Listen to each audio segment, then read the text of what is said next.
Mr. President, your administration separated children. Garcia Luna has been charged. Joaquín Guzmán Loera. Entre Washington y México por Jesús Esquivel. Esta es una producción de Fluxus Comunicaciones.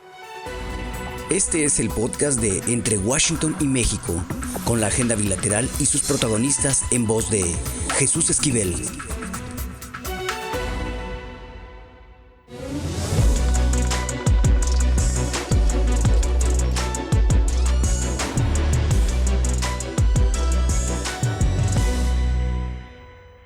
¿Qué oles? Bienvenidos a Entre Washington y México, el podcast.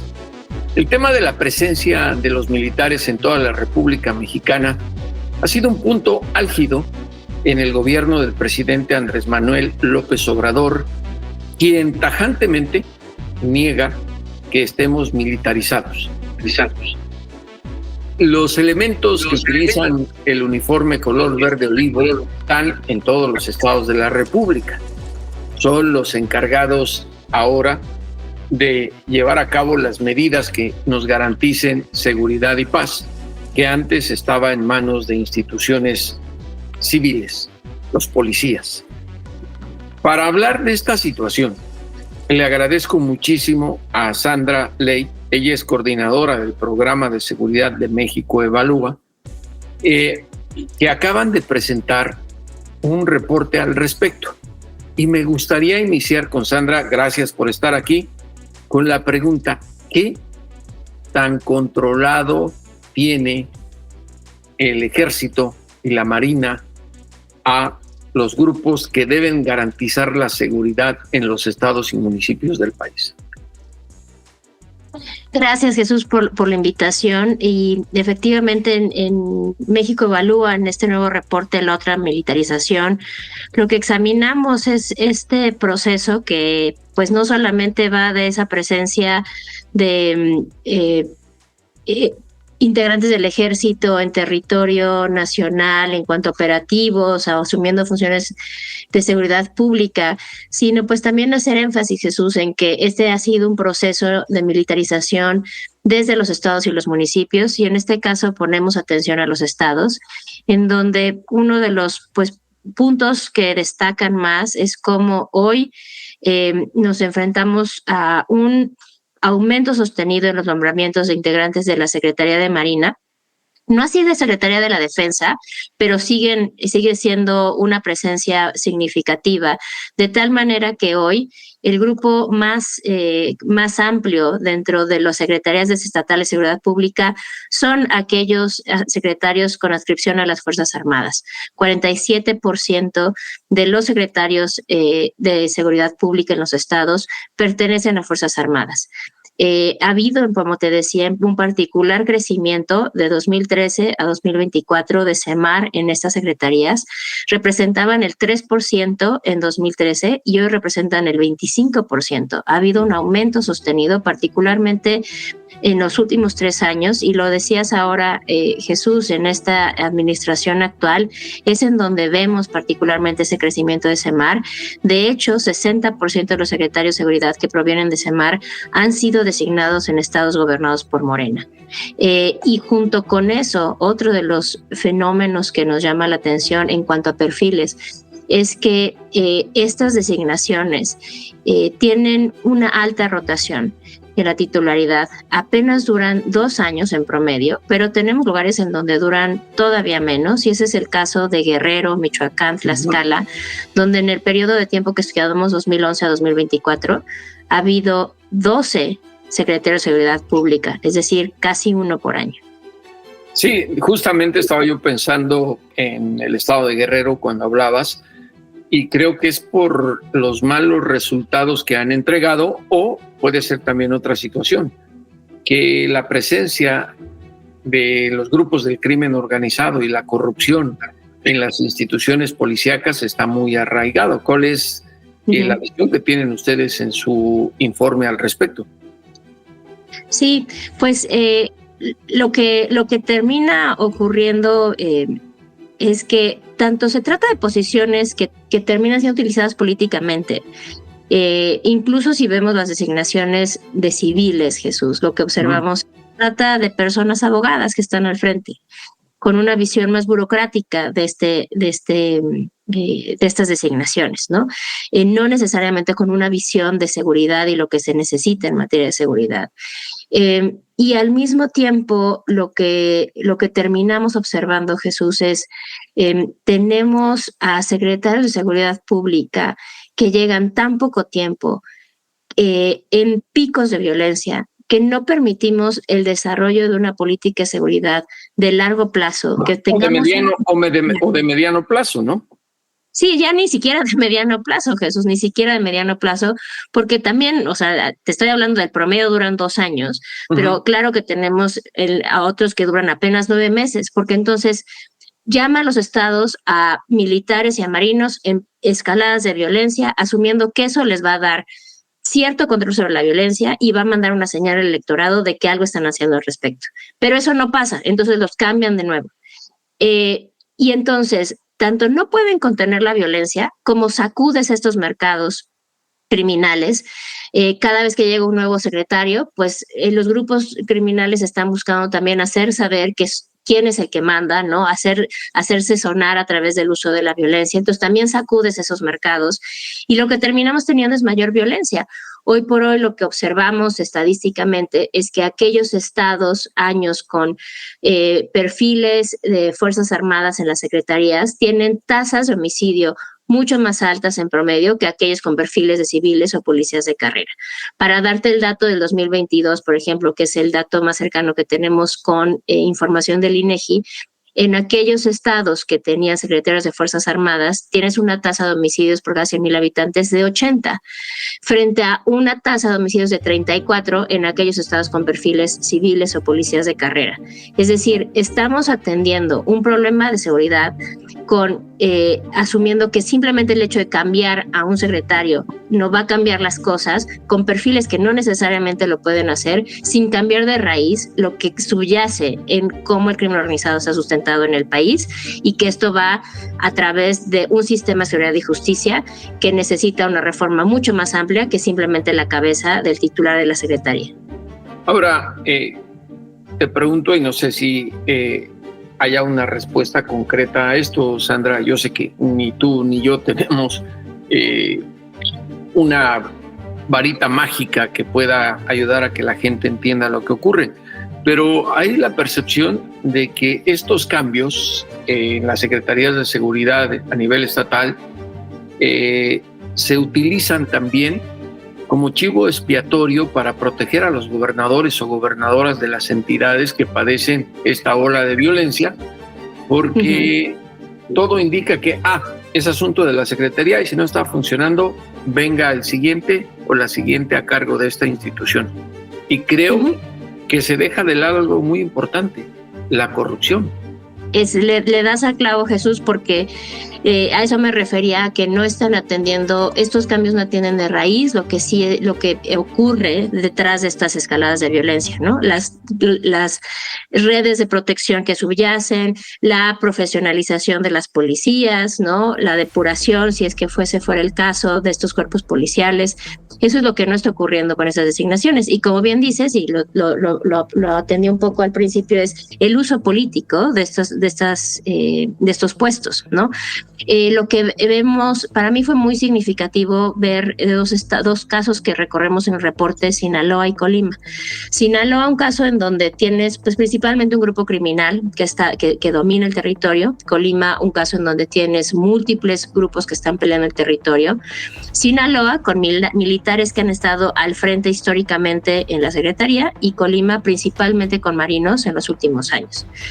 Y si bien son diferentes en este sentido, lo que encontramos es justamente que es una lógica muy política de pensar en cómo me coordino con la federación. Entonces, es tanto esto que estás diciendo, Jesús, de si tengo a un secretario de Seguridad Pública que no me da resultados, pues le echo la culpa al secretario y lo sigo cambiando y cambiando, como queriendo dar una señal de que algo estoy haciendo al respecto, que además tengo mano dura porque voy a traer al ejército. Pero en ese proceso también terminan los estados otorgando mucho más de lo que vemos simplemente en esa designación. Entonces, en el caso de Sinaloa, decides traer a militares a tu secretaría, pero no solamente es eso. Ese secretario va a tener también ramificaciones en poder designar a secretarios de Seguridad Pública en los municipios, y eso es algo que vemos en el caso de Sinaloa. Entonces, es una forma también de decir, yo me estoy tratando de coordinar con el nivel federal, ¿sabes? Es como yo también mando la señal de que, pues aquí está para que se puedan poner de acuerdo con el ejército, ¿no? Que puedan tener un mismo nivel de diálogo, pero eso tampoco es la solución porque no vemos resultados en contención de violencia. Y al mismo tiempo empiezan a asumir el costo económico de tener a militares en sus secretarías con todas las prestaciones que tú sabes, Jesús, tienen muchísimo más altas policías civiles que tenemos en el país, que apenas sí cumplen con mínimos de condiciones laborales que deberían tener. Y al mismo tiempo tienes a designaciones, por ejemplo, como en Colima, donde tienes a marinos al frente, que en realidad es la gobernadora transfiriendo mucha de ese poder de decisión a la federación. Es decir, la federación es quien hace muchas veces también esas mismas sugerencias y de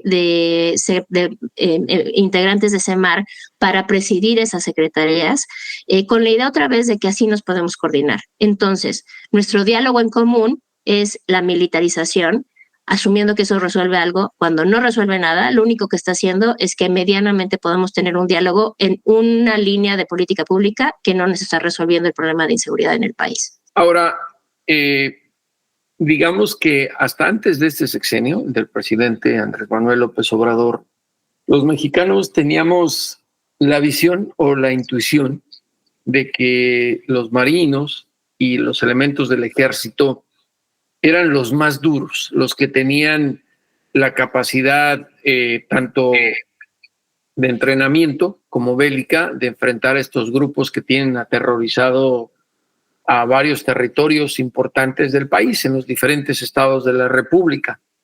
Pero pareciera que los gobiernos están acuñando la política de abrazos no balazos para justificar sus errores y dejar de pasada que no se ataque de raíz a la corrupción. Esta dicotomía, ¿qué tanto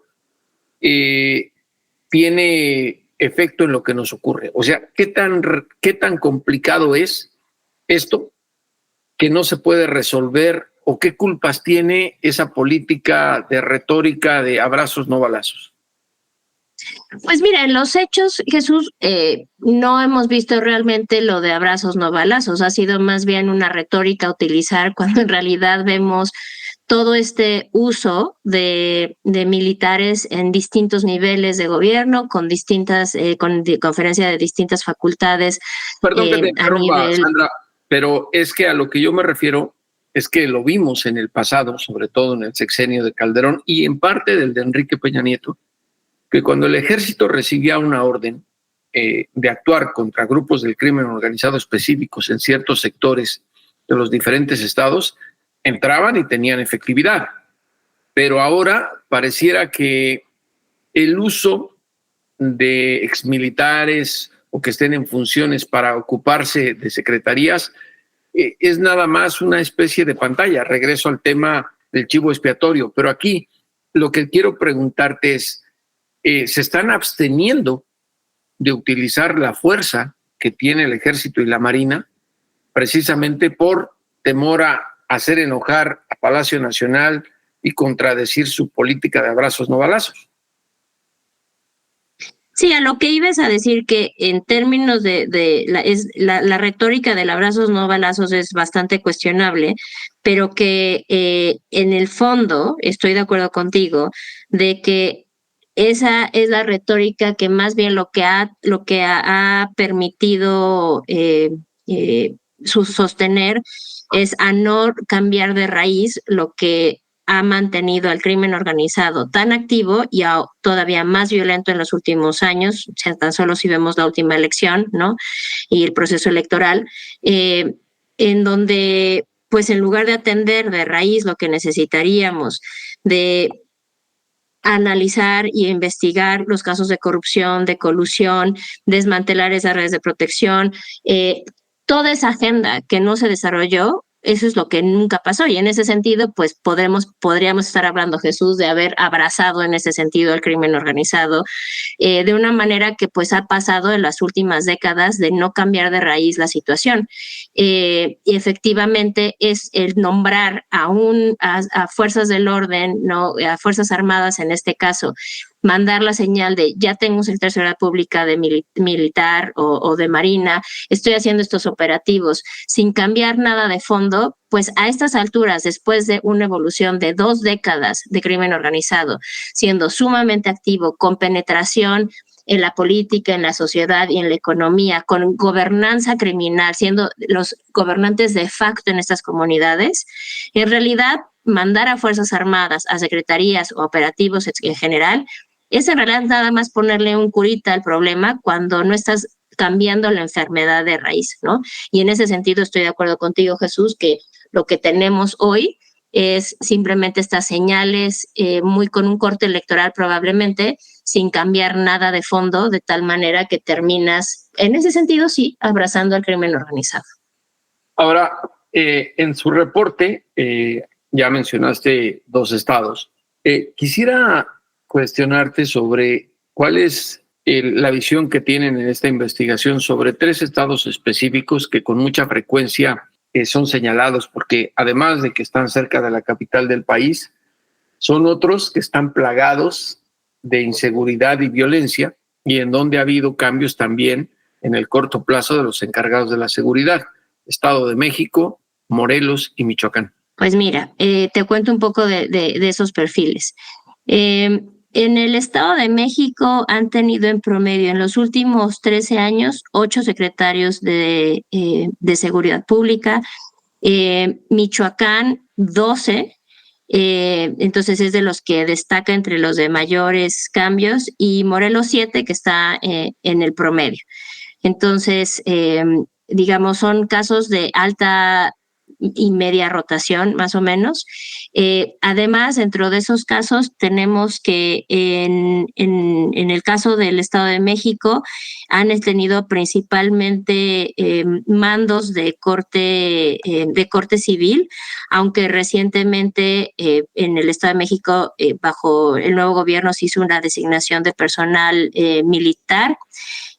Además, en el caso de Michoacán, ha habido ahí es un caso en el que ha habido una mezcla de perfiles, donde tenemos tanto militares como civiles, y en el caso de Morelos, principalmente últimamente se ha tratado de militares.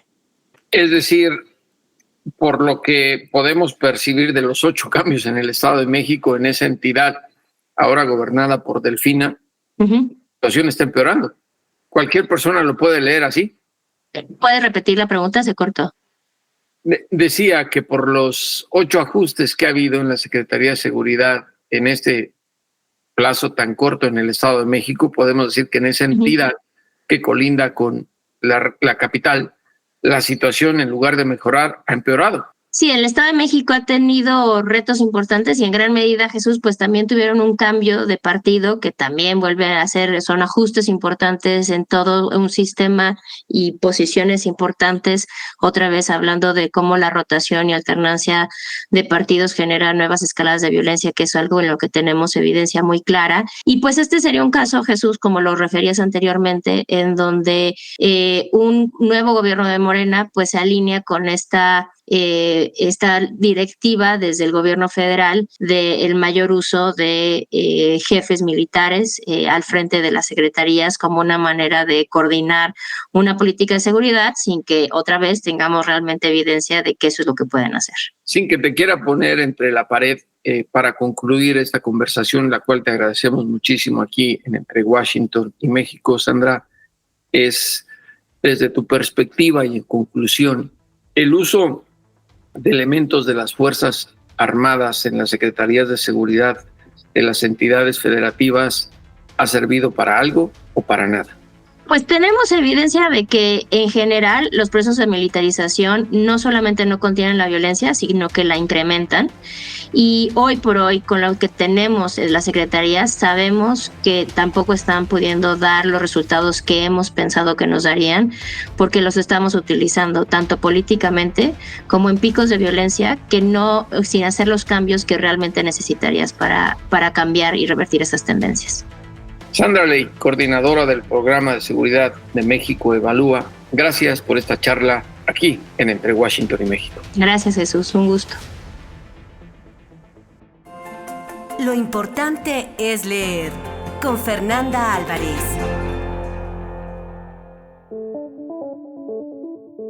Ya llegó nuevamente y ahora trae hasta un carrito de estos del supermercado, porque con tantos libros que le llegan y lee, no sé, no me imagino el tamaño de la biblioteca que tienes, mi querida Fer. Ay, pues ojalá fuera demasiado grande, pero pues no, uno ya no cabe, ya se van apilando, se van llenando de polvo. No, sí, si tuviera yo una casa sería feliz, pero bueno. Pero a ver, Fernanda Álvarez, desempolva uno de esos libros o abre o quítale el plástico a uno de los nuevos y ¿qué nos vas a recomendar? Pues mira, es una autora, una filósofa que yo siempre me ha llamado la atención. La verdad es que no conozco tanto su obra y este libro me gustó mucho porque son como destellos entre aforismos, entre imágenes que te permiten ir, yo creo que desempañando lo que podría ser su filosofía, ¿no? Que es de Simone Weil, se titula La gravedad y la gracia, y es unos escritos que hizo entre el 41 y 42 antes de tener que huir de Francia por la ocupación alemana, y se va a Estados Unidos, y antes de meterse a la resistencia y todo esto. Entonces son como justo pequeños apuntes de distintos temas que te van dando luz acerca de su pensamiento, ¿no? Entonces hay temas, por ejemplo, sobre la renuncia al tiempo, el yo, lo borrado, ilusiones, idolatría, y hay uno que es sobre el amor, y que les quiero leer un cachito, porque creo que también la sociedad actual nos permite mucho, en contraposición a lo que ella propone, estar en ese otro sitio. Ahí les va para que no sea tan abstracta la cosa. El amor necesita realidad, amar a través de una apariencia corpórea a un ser imaginario. ¿Hay algo más atroz el día en que uno se da cuenta? Mucho más atroz que la muerte, porque la muerte no impide que el amado haya sido. Es el castigo por el crimen de haber alimentado el amor con la imaginación. Y lo pensaba porque, claro, las redes sociales, eso, donde vivimos nos creamos muchísimas fantasías acerca del otro, ¿no? Hay veces que surgen amores en redes y que pues es una ficción, ¿no? Porque en realidad creo que cuando le estás hablando a ese otro, te hablas más a ti que en realidad conocer al otro. Entonces, bueno, no estoy segura, ¿no? De lo que estoy, nada más como un pensamiento, pero creo que tiene ese peso, ¿no? Que podemos repensar justo en la actualidad pequeñas frases y pequeñas anotaciones que hace Simone Weil en torno a todos estos temas, ¿no? Me parece un libro muy interesante por eso. No, y yo soy testigo, digamos, o ejemplo. Qué bueno que nací antes de las redes sociales y que me enamoré siendo chiquillo a mi época, ¿no? Y te llegaron a regalar el disco de vinil hasta firmado, dedicado. Qué bonito es el amor, mi querida Fer. Sí, es complicado, pero es bonito, ¿no? Y entenderlo, pues todavía más difícil, pero uno va como puede por la vida tratando de encontrar pequeñas perlitas así, ¿no? Que te descubran y cosas. Creo que ya mostré las décadas y décadas que voy cargando en la espalda. Pero bueno, ¿nos tienes otra recomendación? Bueno, a mí me tocaron cassettes, todavía tengo ahí guardados y sí, eran muy bonitos. Esos no se podían dedicar tan bien, ¿o sí? No, pero tenías ahí la franjita esa de papel donde ponías cositas. O en la misma carátula del cassette, ¿te acuerdas? Del cassette, ¿eh? O tenías también tu lápiz y lo has de tener por si se torcía la cinta. En fin, bueno, pero cuéntanos la segunda recomendación. La segunda es un libro que empata un poco con esto que dice Simone Weil, ahorita van a ver, porque es un cuento en realidad. Se los voy a contar, porque no importa que se los cuente. El libro en sí es un objeto precioso, que si lo pueden encontrar, es una editorial chilena que se llama Weathers, y quizás en algunas librerías que traigan libros pueden localizarlo. Se titula justamente Amor, y está ilustrado y diseñado por Vani. Y es la historia de una niña que pierde a sus padres cuando tiene 9 años, la meten a un hospicio para niños, ¿no? En un orfanato. Y claro, según ella era muy fea, ¿no? Entonces todos los niños tampoco la tratan bien, nadie quiere jugar con ella justo porque era fea. Ella a veces trata mal a sus compañeros, pues justo como defensa, no tiene buenos modales. Total que quieren deshacerse de ella, ¿no? El director dice, ay, ¿de qué manera la cambio de orfanato? Porque aquí no funciona esta chica. Y un día el que está, digamos, resguardando el orfanato encuentra a esta niña que está metiendo una carta o está guardando algo muy cerca de la reja que da con el lindero de las afueras del orfanato, ¿no? Y el director dice, de aquí soy, recupera esa carta y cuando la abre únicamente dice, para quien lo lea, te amo. Y ya. No saben qué bonito libro.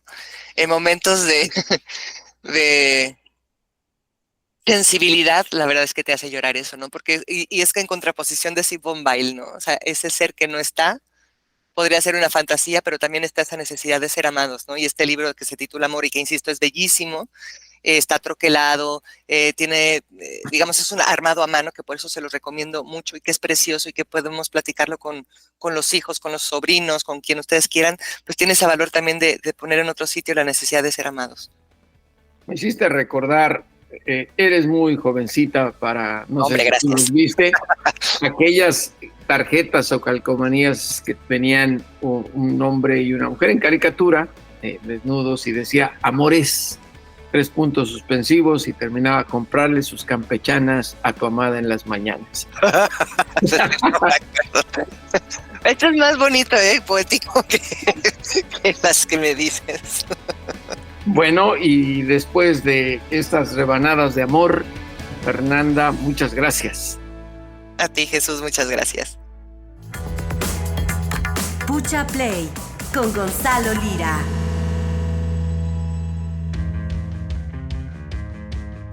Y aunque no me lo crean, tuve que darle un ligero pellizco a mi querido Gonzalo porque llevaba rato esperándonos. Es puntual, puntualísimo. Bueno, ni los británicos le llegan a los talones, pero aquí está Gonzalo Lira Galván y Pucha Play. Mira, Jesús, dicen que hay que ser cochino pero no trompudo. Entonces, yo ya no sé si esto es ironía, si esto es sarcasmo. Tienes una capacidad de hacer juegos mentales y emocionales conmigo que ya no sé si verdaderamente es admiración y un reconocimiento a mi esfuerzo por la puntualidad. Es admiración, bueno, no dudo. Menos mal. Jesús, qué gusto saludarte, qué gusto saber que la gente nos está escuchando como cada semana. Y bueno, tenemos una recomendación bastante interesante, Jesús, hablando una vez más sobre temas que tienen que ver con la seguridad, con temas que tienen que ver con la justicia. Creo que en las narrativas de lo audiovisual, en el cine, en la televisión, generalmente asociamos las historias sobre la justicia, la violencia, con el género masculino, para bien o para mal, ya sean historias de narcos, ya sean historias de policías, ya sean películas de acción, ya sean dramas de guerra, etcétera, etcétera. Son predominantemente narrativas masculinas o desde lo masculino o masculinizadas. Y me resultó bastante refrescante el estreno hace apenas unos días en la plataforma de Apple TV Plus de una serie que se llama Las Azules. Las Azules es producida por Billy y Fernando Robstar de Lemon Films, que llevan pues poco más de 2 décadas rompiendo mucho de los esquemas de lo que se sabía del cine mexicano. Ellos hicieron, su debut fue una película llamada Kilómetro 31, una película de terror que cuando se estrenó fue la sensación porque genuinamente recurría a herramientas audiovisuales, a efectos especiales, a diseño sonoro que solo habíamos visto en Hollywood, y así han hecho series, otras películas, tanto como productores como directores, que a su vez sí también se mantenían sobre estas narrativas que yo pues comentaba un poco de forma crítica al principio de este bloque. Y ahora me callaron completamente la boca porque con Las Azules nos cuentan una historia muy interesante, la formación de la policía femenil en la Ciudad de México, y con ello, ¿no?, la formación de la policía femenil eventualmente a nivel nacional. la primera vez en 1971 que se abrió una convocatoria para que las mujeres pudieran vestirse de policías y llevar a cabo el ejercicio de esta profesión. Bueno, los años nos han demostrado que no es necesariamente el oficio más dignificado, ¿verdad? No es necesariamente siempre el oficio en el que recae la justicia. Muchas veces son instrumentos de todo lo contrario. Pero bueno, hemos contado varias historias. Hace unos meses hablábamos también de una película de policías, que es una película sensacional, un documental, docuficción, que puede ver la gente en Netflix. Y Las Azules se centran en la historia de este comando de policías femenil, que si bien está narrado desde la ficción, nos lleva a una reflexión interesante de qué pasaba en los años 70 en la Ciudad de México. El caso sobre el que gira esta primera temporada es el de un personaje que llaman el encuerador. De entrada, ¿El encuerador? El encuerador. El nombre proviene, en esta historia, de cómo los titulares de la prensa amarillista, de la prensa roja, pues nombraban a estas personalidades, ¿no? Y no se trata nada más, más bien se trata nada más y nada menos que de un feminicida, un tipo que está matando mujeres, y que resulta interesante hacer el paralelismo con lo que está pasando medio siglo después, ¿no? En los 2020, donde el feminicidio sigue siendo una de las epidemias más horrorosas de nuestro país. Ese es uno de los puntos en los cuales hay un paralelismo. El segundo es el origen de los 4 personajes principales, interpretados por Bárbara Mori, Jimena Sariñana, Natalia Reyes y Amorita Rasgado. Por un lado está Bárbara Mori, quien interpreta a una ama de casa de clase media que descubre que su marido le está engañando, y lejos de victimizarse, ve el anuncio en el cual tiene la oportunidad de unirse al escuadrón policíaco, y ahí encuentra una nueva forma de vida, un respiro, y a un grupo de mujeres que la respaldan como la valiente que es. Por el otro lado está Natalia Telles, que interpreta a una chica rebelde, de izquierdas, que cuestiona el sistema y que de alguna forma encuentra en la policía la forma de derrocar al patriarcado que tanto está en ese momento cuestionando, de enfrentarse con esos hombres poderosos y decirles: yo estoy a la altura y les voy a demostrar por qué el mundo puede ser visto desde otra perspectiva. Está también el personaje de Jimena Sariñana, una chica dentro del espectro autista que pues en ese entonces, en los años 70, era considerado casi una discapacidad, ¿no? Era considerada una circunstancia en la cual, o que tenía que ver, estaba relacionada con una ausencia o una deficiencia intelectual, pero que nos demuestra aquí cómo ese pertenecer al espectro autista la convierte en una excelente criminóloga por su capacidad de concentración, por su atención al detalle. Y por el otro lado está Amorita Rasgado, que interpreta a una joven que vive en un hogar donde su padre, sus hermanos, sus tíos, todos los hombres que la rodean son policías, y cuando ella quiere tomar la oportunidad de unirse a la fuerza policial, lejos de ser apoyada por estos hombres, es cuestionada, es hecha menos y es completamente descartada, ¿no? Y cómo tiene que demostrarles que ella también es capaz de hacerlo. Lo interesante de la serie es que con todos estos elementos nos muestra un panorama del lugar de las mujeres en la sociedad mexicana, tanto en los años 70 como con estos paralelismos también 50 años después. Nos muestra cuáles han sido los avances y cuáles han sido los frenos en la sociedad para que las mujeres se desempeñen y se desarrollen en el tipo de profesión que les dé la gana, sea considerada o no un oficio pues exclusivamente de hombres, como se veía en la policía. Platiqué con Bárbara Mori y con Jimena Sariñana, y esto fue lo que me contaron sobre sus personajes, el desarrollo de los mismos en la serie Las Azules.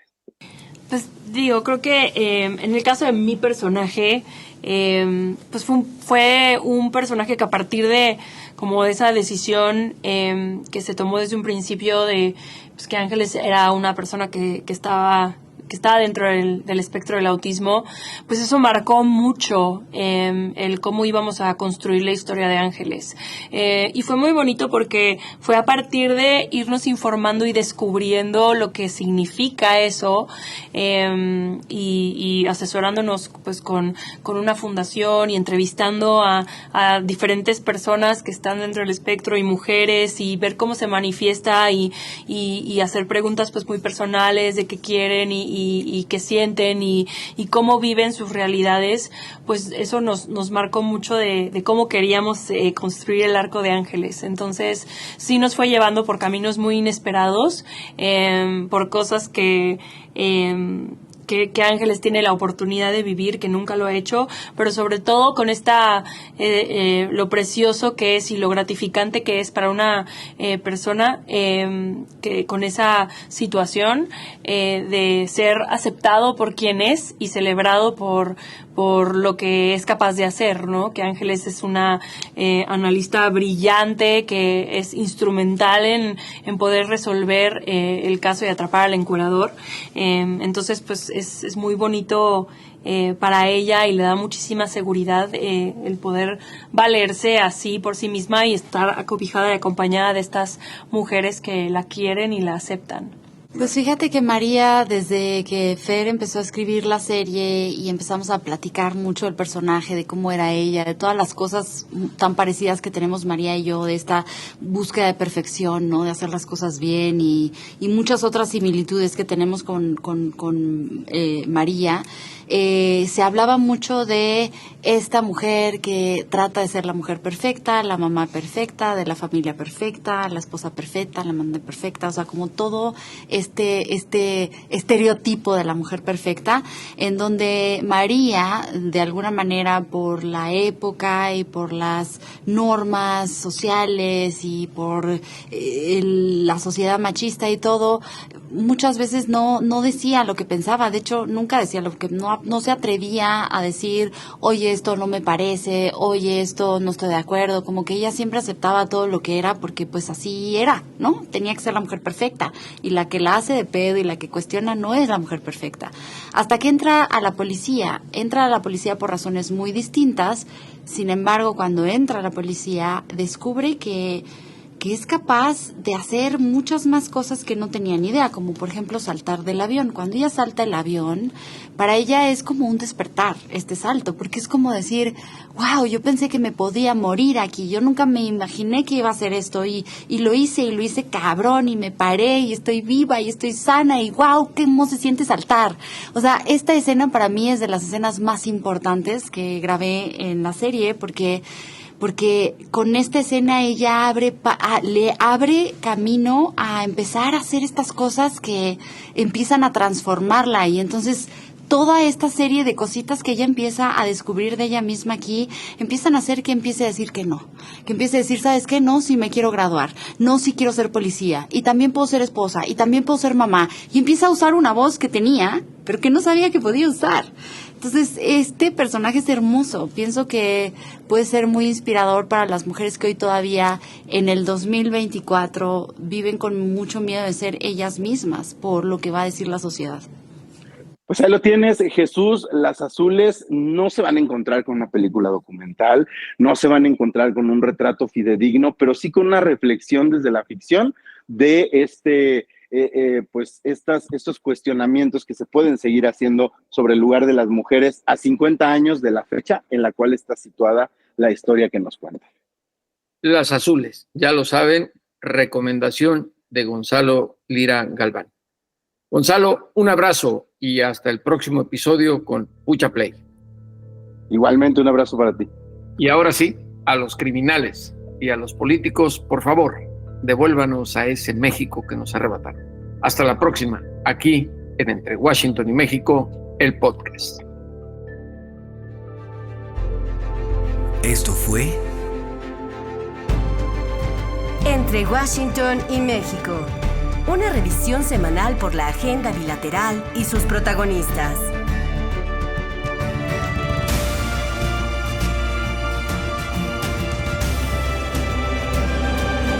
Entre Washington y México. Esta es una producción de Fluxus Comunicaciones.